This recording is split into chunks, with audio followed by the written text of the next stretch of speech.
our top story today, and Sussex Police promising to review a decision to let off a revenge porn perpetrator with just a caution. As we've been telling you on the programme today, they've been criticised for not prosecuting a 36-year-old man from Eastbourne who posted several sexual images of an ex-partner online, as well as images of 3 other women with offensive comments. Well, earlier we heard from Detective Superintendent Nick May. In view of the concern that's been raised and the interest that this has caused, we will be reviewing the whole case just to ensure that we have taken the right action and to ensure that all of the factors considered, all of the additional information that's come out over the last few days is considered. And one of those aspects that particularly concerned me was around the potential for threats being made to one of the young women, and I want to make sure absolutely that those are looked into appropriately. We also spoke to the Revenge Porn Helpline about the impact on victims. It's absolutely devastating. I mean, some of the people we work with are suicidal.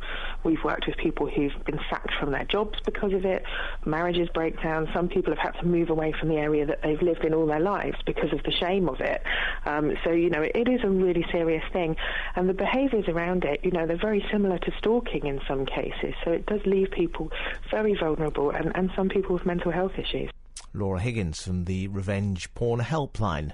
11 minutes past 8. Let's talk live now to Katy Bourne, the Police and Crime Commissioner for Sussex, newly re-elected. Hello, good morning. Good morning, Neil.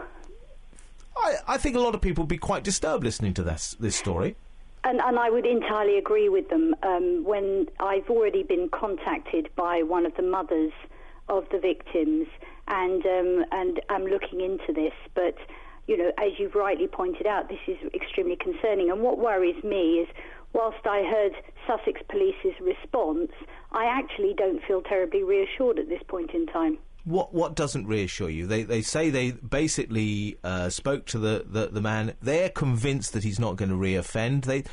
I think that was one of the significance, and he showed remorse. So they say it's within the framework of national response to that particular crime. Well, bully for him, but where's the victim's voice in all of this? And if Sussex Police claim that they put victims first, I would disagree that they have in this instance.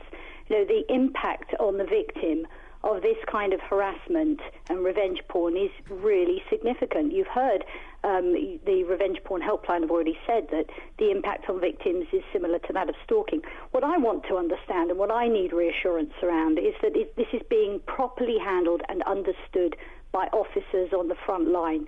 I mean, it's all very well and it's very commendable that senior officers understand this, but how is this filtering down to officers on the front line? We've done a lot of work in the last 4 years with domestic abuse, and Sussex Police have made huge strides with training officers, frontline officers, around how to look for signs of domestic abuse, how to handle it properly, and again with child abuse, child sexual exploitation. But this, revenge porn is extremely serious. And Women's Aid nationally did a research recently which showed that, there are instances where revenge porn can actually be then carried out in real life. 51 investigations in Sussex in the last 9 months. 80% of those cases, no action was taken. So it doesn't sound like this is an isolated case.